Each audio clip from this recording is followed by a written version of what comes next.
Tomb Raider franchise is one of the most popular and well-known series in the gaming world.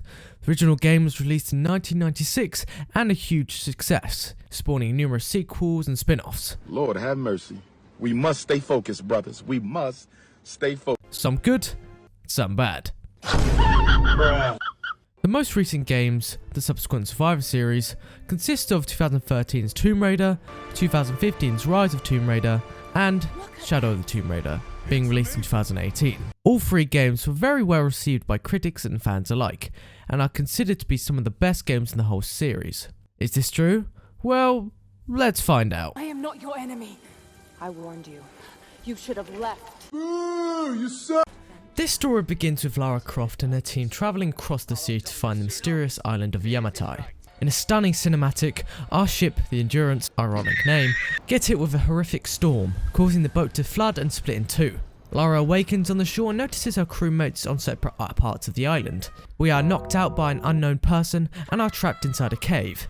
We make our way out with quick time events and R-shots galore, before being attacked by the deranged stranger. He gets squished. Once escaping, we traverse across the island landscape to a campsite. We get a bow, hunt for some good old meat, Target neutralized, and eventually contact the other survivors. We catch up to our friend Sam with a strange yet welcoming man called Matthias. We pass out due to exhaustion and find out Sam is gone along with Matthias. We meet back up with the crew of the Endurance, after being attacked by a pack of wolves. Lara and Whitman decide to go find Roth, and the rest go find Sam and Matthias. You know how to use one of these? It's been a while. Lara and Whitman identified that the island they are on is Yamatai, the place the crew was looking for. We're standing on a gold mine. We are met in our travels by scavengers, who have also captured our entire group. We escape, causing the scavengers to attack us. Damn it. In a struggle, Lara kills for the first time, being a Russian guy just wanting some TLC. Killing even more hostiles, we meet with Roth. Roth is injured, so we try to get medical supplies, being guarded by wolves. With the supplies, Roth is back to health and tells us to send an SOS signal on a nearby radio tower. Killing and plundering the enemies on our way, we climb up the radio tower and signal for help. A nearby rescue plane responds, and there's now hope for Lara and her team to escape the island. That is until a storm comes out of nowhere and strikes down the plane. The pilots jump out of the plane and we try to find them. Pilot, I have to get to him. Unfortunately, both pilots are killed by the island inhabitants.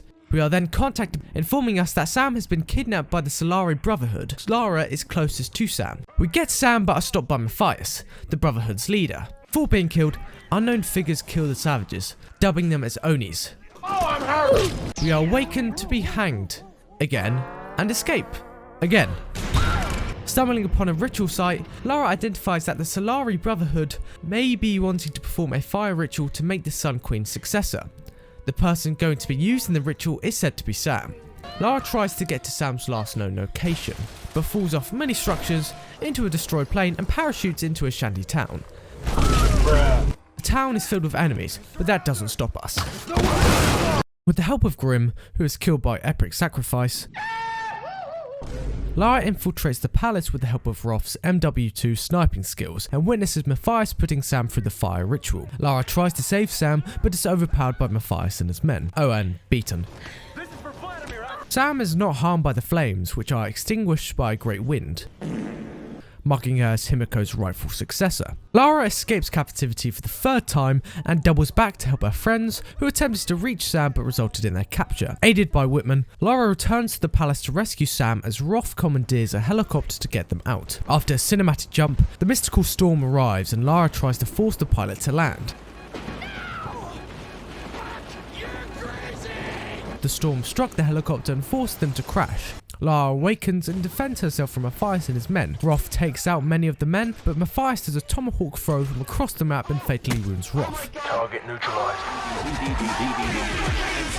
After Roth dies, Lara meets up with the other survivors, who have evaded the Solari long enough to secure a boat that can be repaired and used to escape.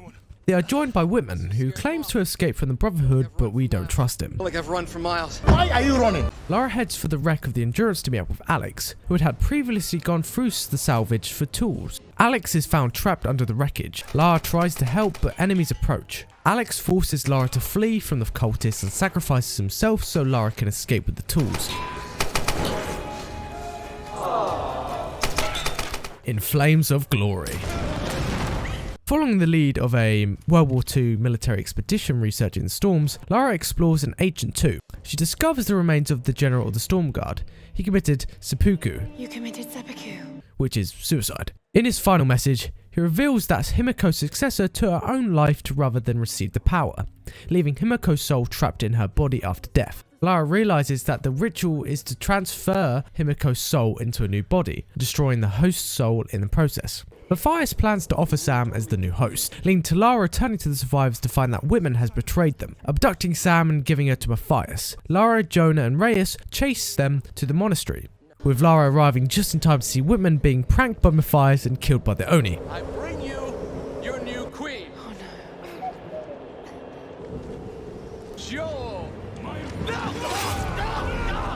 Fighting through the Queen's guards, Lara arrives at the top of the monastery in time to see Matthias start the ascension ritual. She works her way to Matthias, confronting the Solari and the guards alike.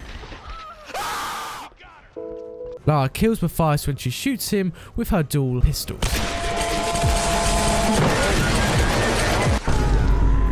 Before destroying Himiko's remains to save Sam. Now able to escape, Lara, Sam, Reyes and Jonah leave the island and are picked up by a cargo ship. As she and her friends sail home, Lara decides that there are many more myths to be found and more tombs to be raided, stating that she is not yet returning home. I'm not going home.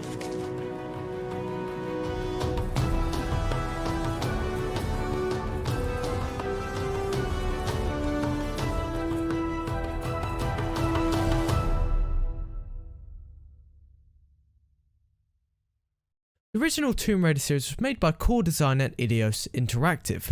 Core Design is a British game developer that came up with the concept of Lara Croft in the 90s. The main visionary of Lara Croft was a character designer called Toby Gard. Toby envisioned Lara as a sort of a counterpart to Indiana Jones, both being visually appealing but deadly archaeologists.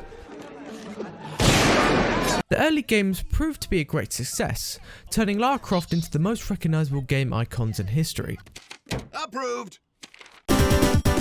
Appealing to many male gamers, I think we know why, but also many female gamers alike. Due to the success of the games, Eidos started cranking the core design staff into overdrive to make even more games. This resulted in core design becoming burnt out and uninterested in the game they once loved. Eidos identified this after the poor release of Angel of Darkness. So here it is, the holy grail of shitty Tomb Raider games, Angel of Darkness. In response to this, Eidos gave the development to another one of their subsidiaries, Crystal Dynamics. From that point on, Crystal Dynamics were developing the Tomb Raider games. Eidos in 2009 was bought by Square Enix, meaning that they now own all of their assets, Lara Croft being one of them. Two teams were made. One was to continue the legacy series of Lara Croft, whilst the other team worked on a reboot, being the Survivor series. In December of 2010, Square Enix would reveal that they were working on a reboot for Tomb Raider, being stated as a game that Lara Croft fans haven't seen before, reforming the origin story of Lara Croft and how she became the so-called Tomb Raider. The game was emphasised to be released in late 2012, having an E3 trailer shown in 2011.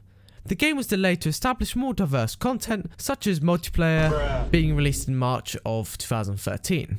Lara Croft herself wasn't changed that much. She still had the privileged upbringing that she had in previous series, but instead of already being a sufficient Tomb Raider, Lara is a young woman trying to find her place in the world. This is the reason why she went on an expedition to find Yamatai. Lara Croft was now voice acted and performed by Camilla Luddington, instead of Keely Hawes, the previous actress for Lara Croft, utilising motion capture to record movements and facial expressions. Lara Croft is still as beautiful as ever. Honestly, I couldn't stop looking at her. Come on, look at her! Now, the gameplay. The game takes place in a third-person perspective as we play as Lara Croft. We are on the island of Yamatai, an island filled with relics, treasure, wildlife and danger. We're able to traverse the landscape using paths, zip lines and climbing in general. The game is a form of hybrid in genre, possessing elements of action adventures to stealthy survivor type games. The game also features many quick time events to keep the player on point, either being in combat or when travelling around the environment. A big criticism of this game is its resemblance to the Uncharted series, Why didn't you just let me drive in the first place? I didn't think that far ahead. seeing Lara Croft as a rip-off of Nathan Drake. Thanks for bringing me the dagger. Come on, I'm not gonna hit him. Never mind. Both are charismatic and handsome figures, so I can understand where they're coming from. However, they did take reference and inspiration from Uncharted purposefully to appeal to the Uncharted fandom. Bothered when Uncharted celebrated some of the elements of Tomb Raider, and I hope they're not bothered when we, celebrate some of the, for example, some of the storytelling prowess that they The player could engage in close-range combat with guns and bows, or take a silent route having variations of gunplay. Across the island there are campsites being safe havens. You can upgrade Lara in different categories like Survivor, Brawler and Hunter. Survivor impacts what you can see and do in the environment. Brawler concerns close-range combat upgrades and tactics, whilst Hunter conforms to more gun-oriented gameplay.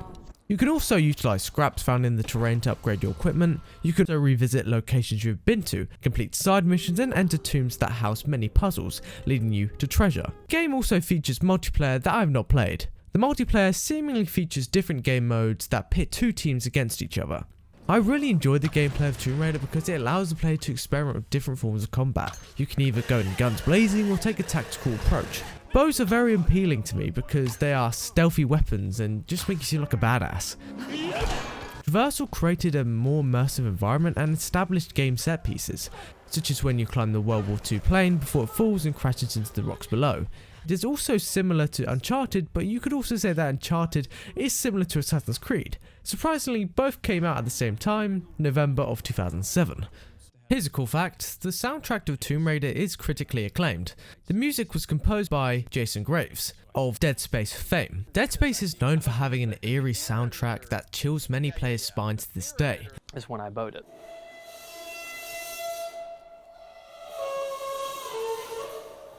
Almost like an angry miniature T-Rex or something. The soundtrack, in my opinion, was very symbolic of the island of Yamatai. There are moments of beauty, but there's also danger around the corner, being a reason why the game's music changes based on the events of the game. This just reinforces the idea of auditory stimulation as well as visual. When both are partnered together, a lot of great things can happen. I vividly remember recording those drums in my studio because I had the orchestra parts all finished. It was just so satisfying. The game was released to current generation consoles at the time of March 2013. There were PC and Mac versions also. In 2014, Tomb Raider was given a form of remaster, Tomb Raider Definitive Edition, resulting in an upgrading of the graphics and providing more content to the player. Both versions were given a mature rating due to the amount of violence and gore that is featured in the game, not being afraid to show the horrors that Lara is experiencing. Fatality. Compared to previous Tomb Raider titles, this game was very graphic. Despite this, the 2013 Tomb Raider game is a great example of a reboot done right. For many reasons. It takes a beloved franchise and reimagines it in a way that is fresh, modern and relevant to today's gaming audience. Crystal Dynamics took a great care to preserve the core elements that made the original Tomb Raider game so beloved, whilst also introducing new features and mechanics that enhance the overall gameplay. The game's storyline and character development are quite top notch, with a focus on creating a more realistic, humanized version of Lara Croft that players can truly empathize with and root for. Finally, the game's graphics, immersive environments and intense action sequences make for a gaming experience that is truly unforgettable, and that stays with players for a long time after they've played the game, especially for me. With all these factors, combined with the care and attention to detail that went into every aspect of the game's development, makes 2013's Tomb Raider a prime example of a reboot done right, and a must play for any fan of the Tomb Raider franchise or action adventure game in general. Hope you guys enjoyed this video. If you did, please leave a like if you want, and I'll see you in the next one. Bye bye.